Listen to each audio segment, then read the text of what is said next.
Hey, everybody. Welcome to Chris Anderson Comics. I have a very special guest today, J.A. Cartoons. How you doing, man? Hey, how you doing, Chris? I'm doing really good. We're gonna take a look at your Gene Pool episode. Your new book that's out right now is Turtle Soup, sort of a Yeah. love letter to Ninja Turtles. Uh-huh. And so we're gonna take a look, in honor of that at the first appearance of Ninja Turtles #1. I've got this digital 5th edition copy that I got from a friend. I thought that I had a print copy, but I didn't, but it'll work. Oh, I thought this was I thought that was a real book. Yeah, no. Sitting on top of something else underneath. You got the digital. No, it's a digital copy, which just sucks because I like to usually flip through like a real comic, that's the way you want to look at it, really. Yeah, it's hard to get the first issue. Yeah, it's very hard to get it, no matter what printing it is. Yeah, I have the free comic book day one, and then I have the special edition, the artisan edition one. Yeah, you were showing me a couple of pages from that, and it looks really, really cool. I'm gonna have to track that down. Yeah, these really cool. This book is such a trip, arguably this is the most successful indie comic of all time. Yeah. I can't think of anything that is more successful. Maybe the Mask. I don't know. The Mask movie was great. Maybe, but it didn't cross well, I guess there was a Mask cartoon. It was a cartoon. There were some awful toys. There were some toys, but nothing like this. There hasn't been 50 remakes of the Mask cartoon. There haven't been endless amounts of toys, everything that goes along with it, iterations of, the book itself. And, it is pretty, I hate to say it, but it's pretty amateurish, for what it was at the time. It was just kind of like two dudes that were like, we want to make comics, and our anatomy is not amazing and anything, and they probably never would have been hired by Marvel or DC, but that's kind of the point, is that at the time they're like pioneers of, we don't want to look like that. We want to tell our stories. We want to go out and do it, and we don't want to be, And you could feel that in the first get it out. Yeah, exactly. It's like, this is who we are. Take it or leave it, And people took it, over and over and over again. Over and over and over. There's action figures of these things now, man. What, Mika or does that, or Super 7? I think it's Mika. Yeah, I think so. That does these ones. Yeah, they're so cool. And like we said, it's drawn on on duotone paper. Yeah. Which was, you can't get it anymore because it's poison. Very toxic. Us artists like to lick the brushes. Yeah. Well, I think just the fumes of it would get you, man. So I remember looking for that thing. What's that? I remember looking for it. Like when I found out what it was, the Blix, and they were like, "Yeah, this is discontinued." I was like, "How's that? What?" There must be some sort of way to do it in a different way, but I guess nobody's figured it out yet. But what you do is you would draw right on the white paper. Mm-hmm. You'd add one chemical, and it would create lines in one direction that were under there. It would activate this secret message stuff, invisible ink. Mm-hmm. And then you put another chemical on it, and it made lines in another direction, and so you could get two different tones. Have you seen Peter Laird show a demonstration of that? No, I haven't. I'm gonna have to send you the link. Does he have he had old pages and laying around and happen to have the chemicals? It's like outtakes from this documentary called Turtle Power. Oh yeah, I thought I saw Turtle Power, but that scene is not in there. But it's an outtake. Duh. Yeah, it's an outtake. So he's sitting there and he's drawing Donatello. It's his favorite turtle, and he he starts, painting after he does the pencil and the ink. He starts painting with that chemical, and it's like magic. It just shows right up, and he shows the paints on the other side, and it gives you a different, darker tone. That's crazy. Yeah, I'm gonna have to send you the link after this. Yeah, I'd love to see that. I'll put it in the show notes too if I get it in time. So they got together. They're buds. They answered an ad or something, right? And that's how they met, if I remember correctly. I think it was, Peter Laird found this magazine called Scat.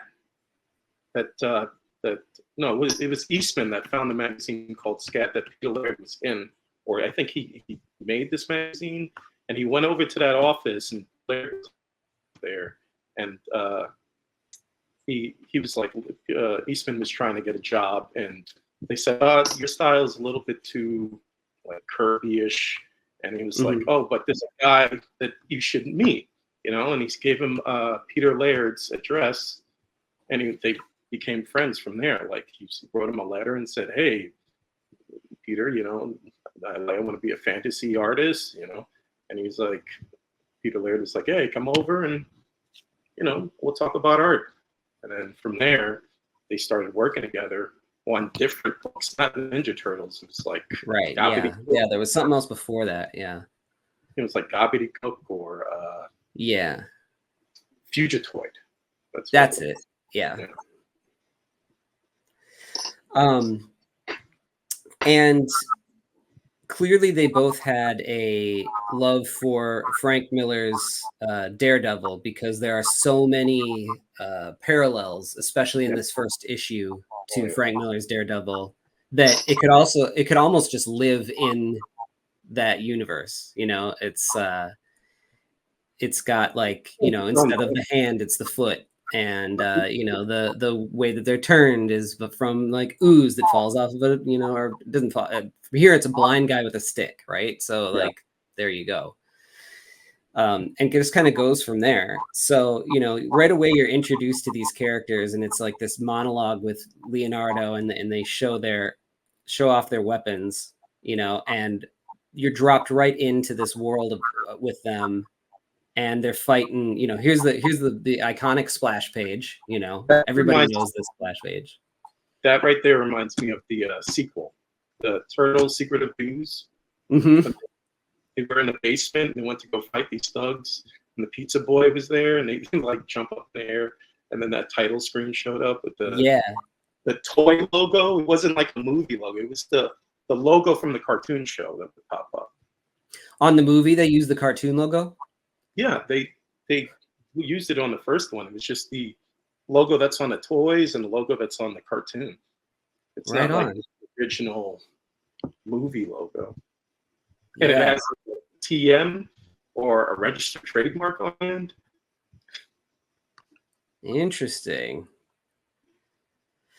Yeah, I love the way that this was like 1984, because it's the 40th anniversary of this book right now. Mm-hmm. So I just love the way that, the people used to draw like groups of gangs and stuff in the late 70s and early 80s. I love these faces. It's so funny. It's like, oh yeah, they're so tough. Especially this mustache. Like, what's their story, That's the Purple Dragons. Oh, okay. Yeah. They used them later in like the 2003 cartoon. I don't know about the 2012, but I know they're in the 2003. Yeah, everything starts to get like a little weird as time goes on. They change, origin stories and things, and as different properties kind of weave together. Yeah. But I fell out. I remember falling out as a kid after the 87 cartoon was canceled. And then they came out with the next mutation, and it was these guys in these rubber suits, big turtle eyeballs. And I was like, I don't know, man. And they came out with the toys, and I was like, you know what? I'm gonna buy them. They're Ninja Turtle toys. And I went to KB's, and I remember them being like for $3 for $5, and I was like, oh no, what's going on? Why are they doing that? And I was like, Yeah. I'm there, bought like all of them, and the quality wasn't the same, the show wasn't the same. I was like, all right, I think I'm done. Yeah. I think it's over with right now. But like any lasting property, they'll always come up with something that'll pull you right back in, right? The movie did. As an Yeah. adult, watching it again, I was Yeah. like, this is great. This is awesome. It's like I'm back to Turtles again. Yeah. What really got me back in was the Turtle Power documentary. Oh yeah, And, yeah. Yeah, that got me back in because they were talking about the comic books, and it also got me back into doing comic books. You know, drawing and inking and doing all that stuff. And yeah, that documentary got me back into doing all of that. Comic books, Ninja Turtles. I went right back into watching a movie, hunting down the comic books.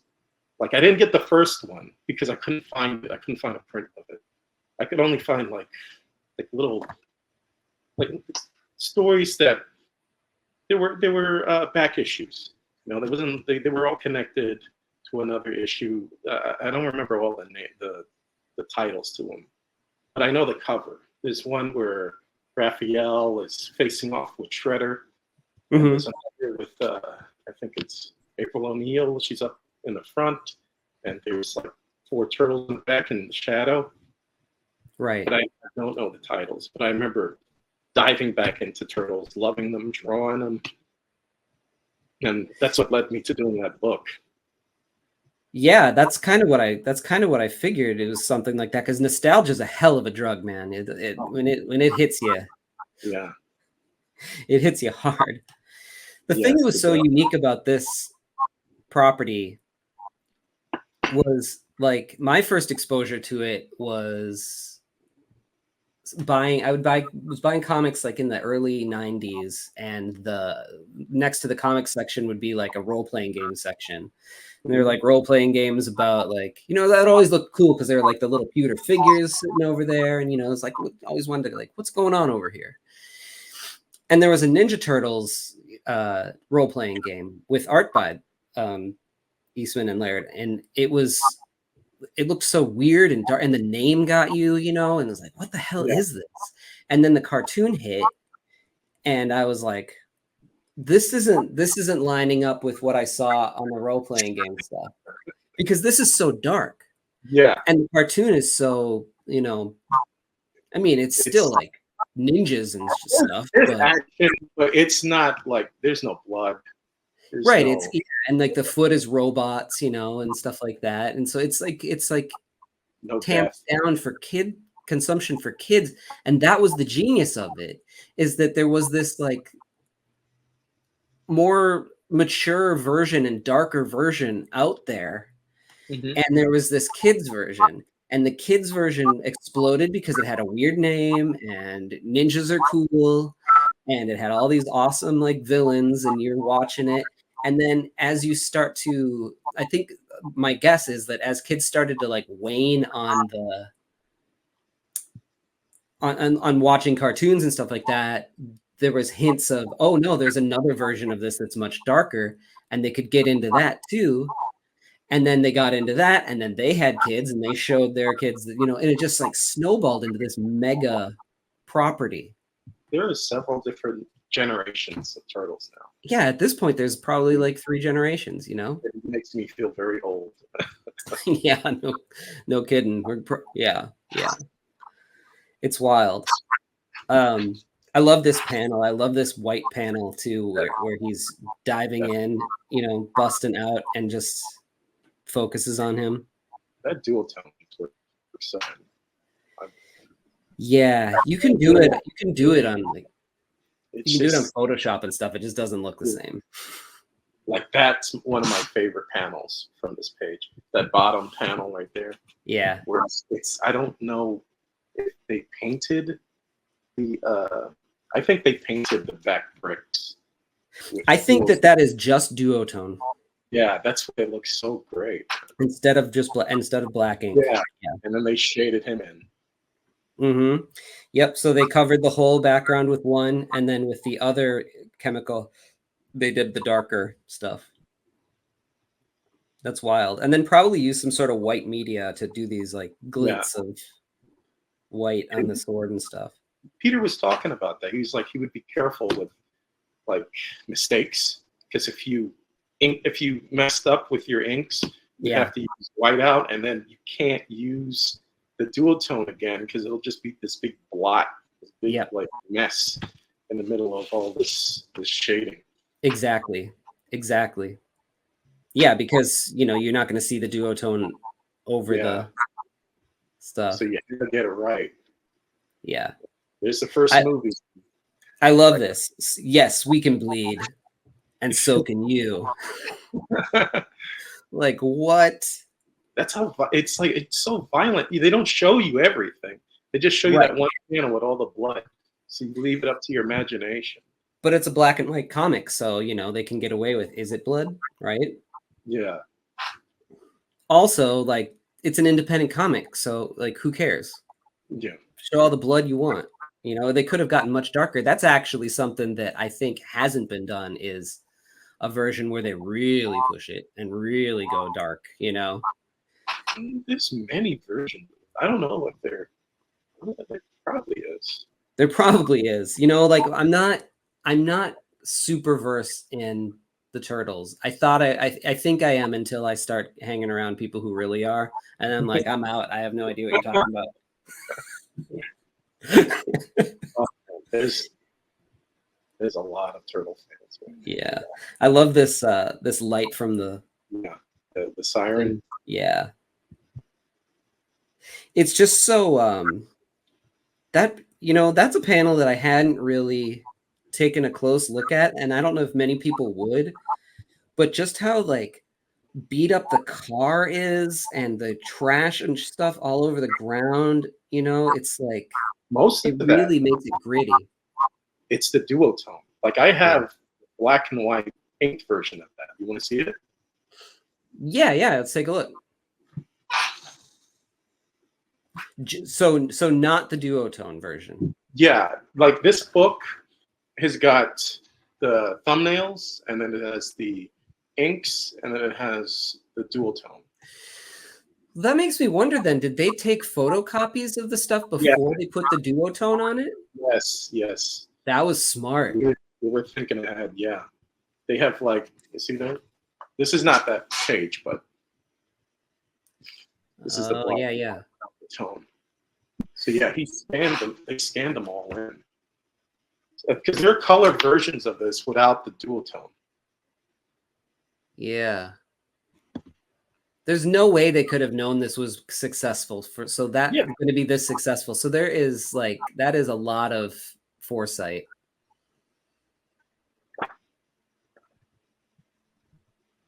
That's just wild. Pop it up. Here, let's see here one more time here. Yeah. Oh yeah, there it is. And then the duotone with the siren. Crazy. That is crazy. But they like this one where they leave a little outline, like there's a ninja. But it's drawn, there's a ninja in the background that's drawn with the duotone. Oh yeah. Okay. So he's going to be back there. Yeah, he's back there. But in the duotone version, it's like he's just all painted in. Right. But right here is just an outline of it. Yeah, okay. So it does create like quite a bit of grit. So that adds to it too. I know this page quite well. This is one of the pages that I recreated in the Sewer Boys. Oh, that was you. I seen that. Well, me and another artist both did the next two pages. Yep. So that was really cool to see.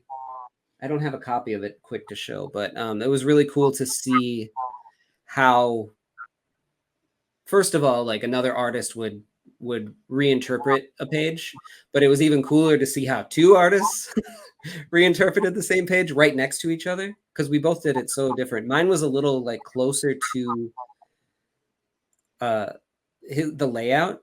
I cleaned it up a little bit, pulled it back and stuff, because this is really tight here. It doesn't need to be. And this is like could have been closer, so I did that. And then both of us, like I took like a down like a bird's eye shot of this, while the other artist did this crazy cool thing where the whole city swirled around it. Okay. It was really neat. And I think most artists would get this page to be like, okay, you're gonna recreate that page, and you're gonna be like, oh, Awesome. it's They're just a ninja. bunch of buildings. But They're gone. They disappeared. yeah, well, I mean, that's the thing is like they're so early in their career here that I feel like if they were to do this all over again, they could have made this either do a different angle and make this a little bit more interesting to look at, or there's an argument to be made that it's supposed to be so still and quiet and boring because nothing is happening that it's a perfect page as it is. There was an argument Yeah. between Peter and Kevin for this page. Is that right? Yes. Peter didn't want this. He said, well, Okay. no, let's have like something else. But I don't remember what it was. It was probably with action, but he was like, no, it needs to be quiet because they disappeared. And Yeah. this is the page that they picked.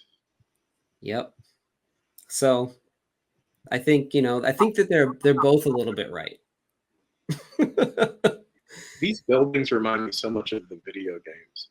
Yeah, don't they? Backgrounds. You just see them do.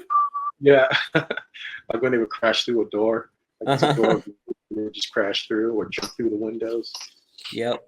You can see it like jitter panning in. That's funny. That game was the best too. That's another thing is like we had arcades at the time, you know, and if you were going to the bowling alley or wherever you happened to be, that was the game you were going to play because that thing was fun as hell. Which one? The first one? The first one, yeah. Yes, I remember that. I remember seeing it and going, yo, this doesn't look anything like the Nintendo games we have at home. Like, yeah. This looks just like the show. And this looks just like the show. We went to we would go to Atlantic City. My parents would take us there, and they would go hit the casino, and then they would give us a bunch of quarters to go to because they had this arcade section, and we'd go into the arcade and play Simpsons Arcade and X-Men, and then one day we seen Turtles. I was like, "There's no way that exists." And I went over there and I was like, "Yo, this is the show. They're all here." Yeah. Yeah, the first one. Which one was Turtles in Time? Is that the second one? That's the second one. Yeah. For the arcade, that'd be the second one. For the video games, I think it's like 6 or 7. I don't know. Wild. Speaking of looking like a video game, this panel here. That also looks like a motion type of thing. You know what I mean? It does, It does. And funny enough, like a very Frank Miller motion thing where he would repeat, the same character, but because they all look alike, it almost looks like that's what it is.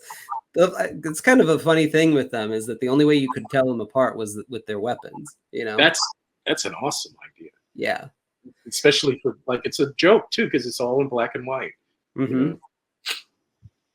Yep.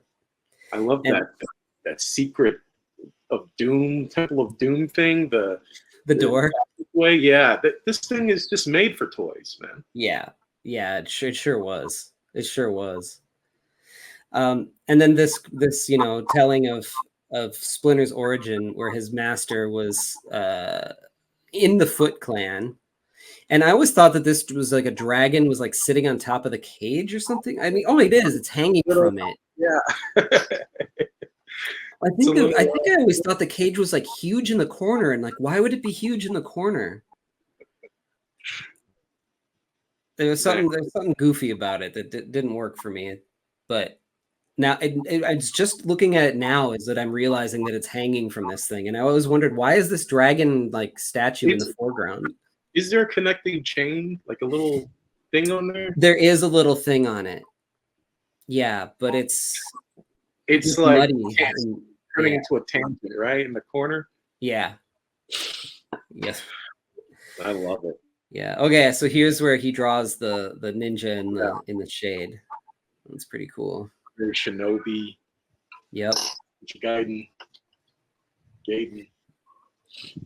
And so they explain that, like, you know, he was in love with this girl, and his master was in love with this girl. And by the way, just as a rat, he is learning ninjutsu. He's not a smart rat. He's just a rat. The cartoon version, I like that one just a little bit better because he turns into that. You know Yeah, what I mean? right. It's not like a smart rat that picks up ninjutsu. There's another member of his clan who wants this woman too, but can't have her, and so he like goes and beats the crap out of her. Yeah, he turns into like a major 1984, right? Yeah, he beats the living hell out of her. And his master in turn kills him. So they're saying there was no other way for him to. He could either, you know, die in honor and kill himself, or he could flee to another country. So he fled to New York. Meanwhile, the lettering. Yeah. The lettering is so. It looks like it was drawn with like a Sharpie or something, you know. There's misspelling somewhere in here. I don't know if this is like if they've corrected that one. Maybe by the fifth. Michelangelo is a misspelling. Huh. On this page or no? No. It's at the like it later. At the beginning where they're up against the wall. Oh. First page. I right. forgot. But all this lettering and you talking about the marker and all that. Yeah. Reminds me of an interview with Kevin Eastman. He was talking about how there was a misspelling in one of those prints. That's funny. Yeah, make that, you know, you get the misspelling one and it's probably, you know, worth even more or whatever. They all are. Yeah. Well, yeah.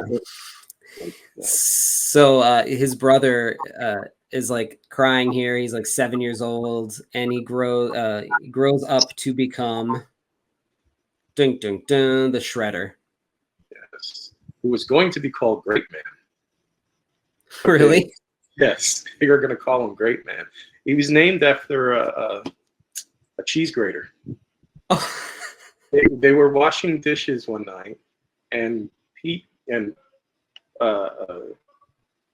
Kevin was like, "Hey, you imagine he put his hand through the cheese grater?" He's like, "Can you imagine a villain like this with all knives all over him?" It's like, he'd be called like Great Man. And Peter was like, "Why don't we call him the Shredder?"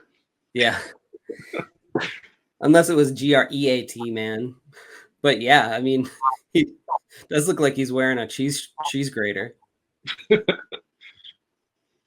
Shredder's so awesome. I always thought of him like a ghost or a demon. And he looks like that at the bottom panel. Yeah. It's in silhouette. So, you know, it's your typical, up to here, it's a typical vengeance story where, you know, he's avenging his brother's death, even though his brother was a piece. And the rat escapes. And then, yeah, there's a blind guy crossing a road, and this truck has to veer, and this like vial of ooze, you know, goes down into the sewer where these turtles are, and Shredder, I imagine, right? Yes, he's down there too. We're just traveling through the Daredevil universe. Yeah, exactly. Yeah, it'd be cool to see a comic where they crossed. Yeah, I don't. This like one with Batman. I think Kevin did a cover for Daredevil, but I don't know if it's like Ninja Turtles and Daredevil.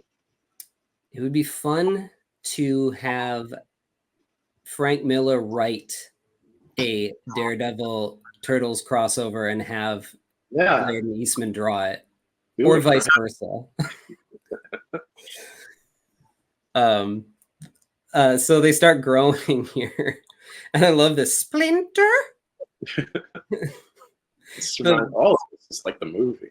The baby turtles are so funny here. So weird. Yeah, and here we go. Love this one. Yeah. Reminds me of the games. Yeah.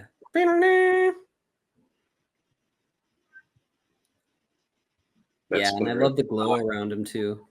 That Splinter at the bottom and the top is really wicked. Yeah. And then this is basically like a a pinup. So cool. Splash page. Yep. Real cool. So then we're kind of introducing him, and he talks about how he named them after Renaissance figures because he found a book in the sewer. So Splinter just wants them to go and kill Shredder. Like, that's all I want you to do is kill Shredder.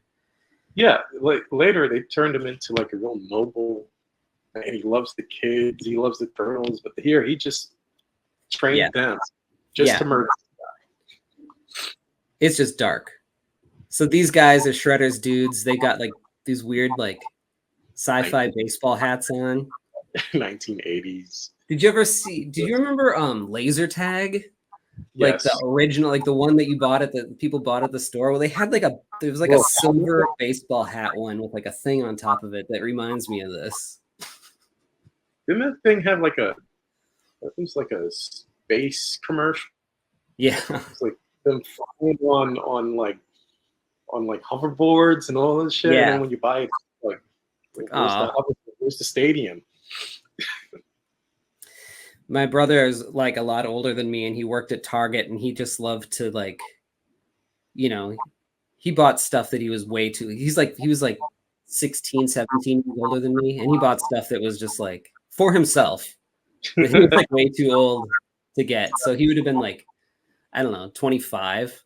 Yeah. And he bought all, like when I was, 6, and he bought like all the laser tag stuff, or I was like 10 or something. And he bought all the laser tag stuff. So I had all of that stuff, and like all the neighborhood kids would come over and we'd like run around the whole neighborhood playing that thing. Oh, what year was this? God, this was like probably like 87. 87. I was born in that year. Yeah. Yeah. I was born in 77, so I'm 10 years older than you. So I was into like Super Soaker. Like I know that laser tag commercial. I watch a lot of retro commercials, but I've seen.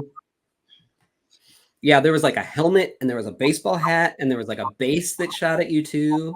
And then you had to wear like a vest, and it had this like red light that went back and forth on it. And then you got if they got you like 3 times, you were out. How close do you have to be for that thing to like work? It worked pretty far, Yeah.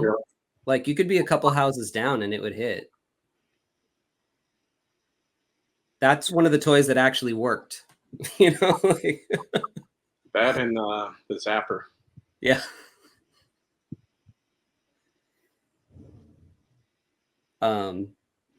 Yeah, so they're just going for it, they're trying to get in there, and then it seems like they're acting like Yakuza or something here, like just gangsters, like money for protection kind of thing, right? And they're like the people who are asking for protection, kind of lame. Yeah. Guys. But yeah, he's this super ninja. He's making money. Yeah. And so they send a note to him. They want to see him. So, they get these sweet climbing gloves, which I wish they wore all the time. And climb up to the thing and call out for Shredder.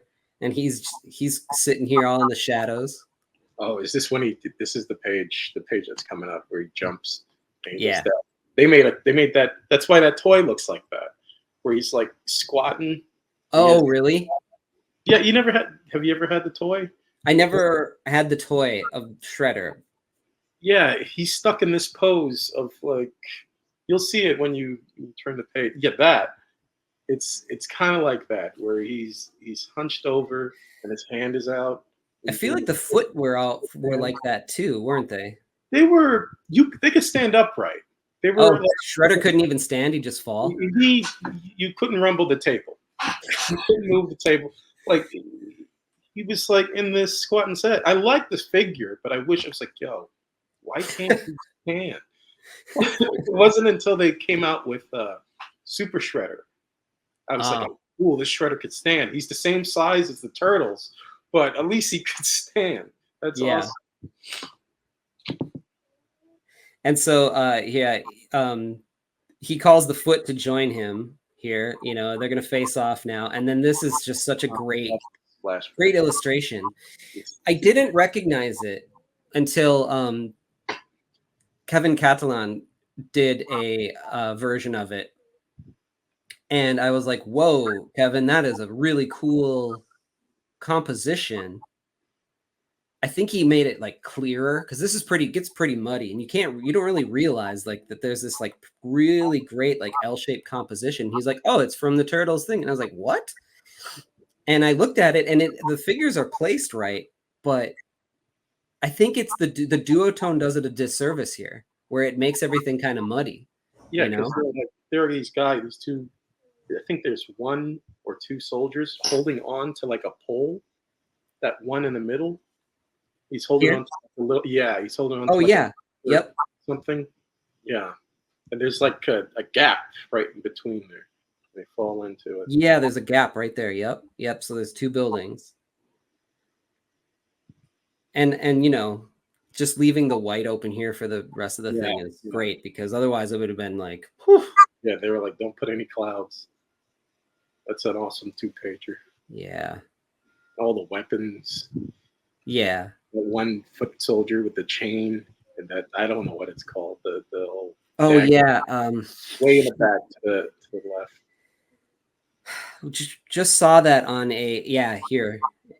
Just saw that in another episode that I did with Dan Panosian, and he knew what it was called right away, but I can't remember what it's called. But yeah, these fight scenes are just a lot of fun. You know, that's terrific. That second panel. This one here, yeah. Yes. Yeah. They're so close on everything. They could have probably pulled back on a couple of them, but yeah, I think Kevin was like 19 or 20. Yeah, I know. It's just crazy. You know what I mean? It's crazy. And the other guy, Peter was like, I think in his 30s. So I'm sure he was like, trying to teach, Eastman, like to keep your figures, kind of trying to keep them away from each other, try not to stick them all together. Yeah. Yeah, and so he's like, you see that they're all beat up here too, and so he's like, see it, they left their mark. So he's like, now you are the students now face a master, and they start tried to beat the crap out of him one-on-one, but it's not working very well. These are great shots. They would ink, they ink like different pages, right? Both of them. Yeah, and I can't really tell the difference, to be honest with you. Can you? Yeah, there's some I can go, because Eastman is a lot more gritty, and Peter is one of my favorites. He's very polished, but with this one, I can't really tell. But when they're separate and they're doing their own thing, you can tell. Okay. But whenever it comes to like robots, like in the second issue, I'm like, okay, that right there, that's Peter Laird. Right.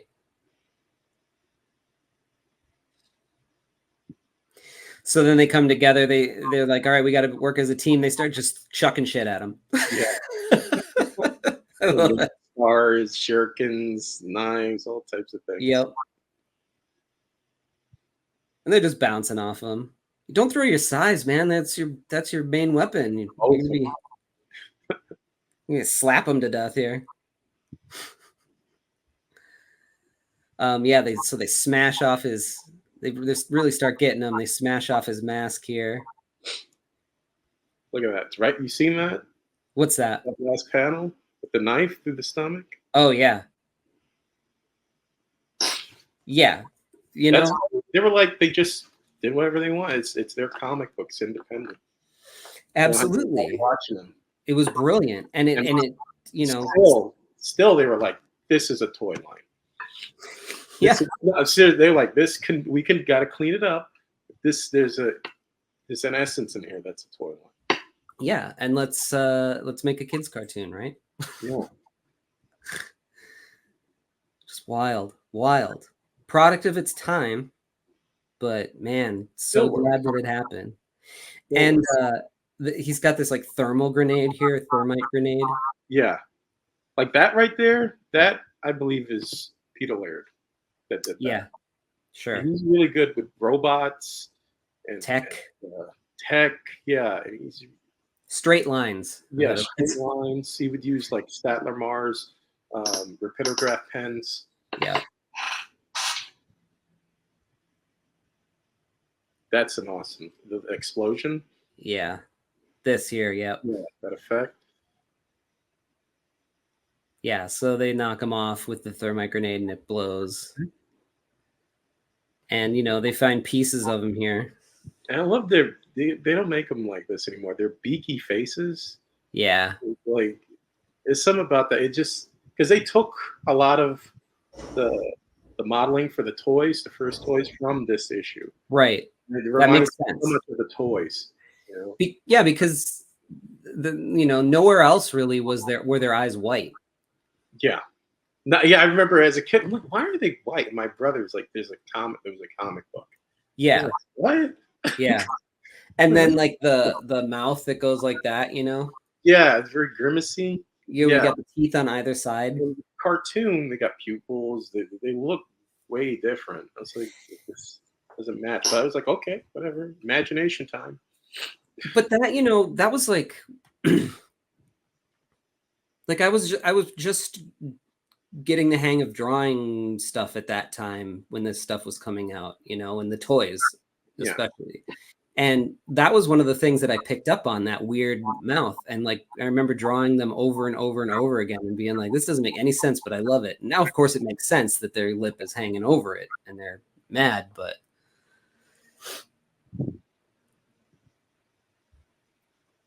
Yeah, look at that. Just a bunch of badasses. Yeah, and they fling Shredder's carcass as like forearm. Yeah. Great book. So good, yeah. And then that's the end of the book. There's a backup here by I think that's Talbot. Eric Talbot. Yeah.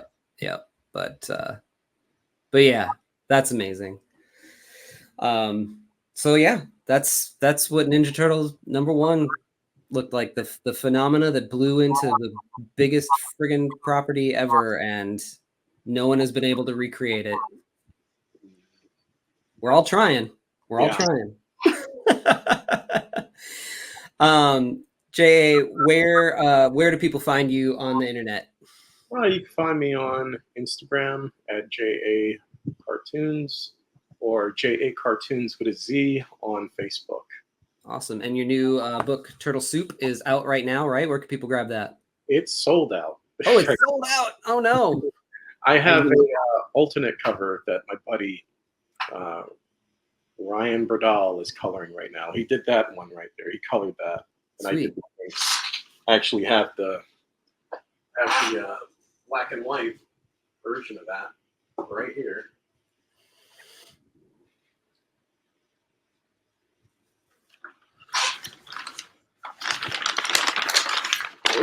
Oh, right on. Turn the fan off.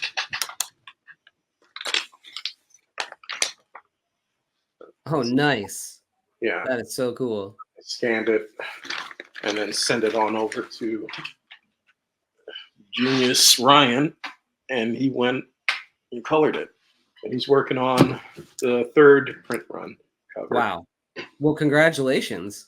Yeah. Maybe you're picking up some of that turtle success, man. Yeah, hey, I love turtles. Well, heck yeah, man.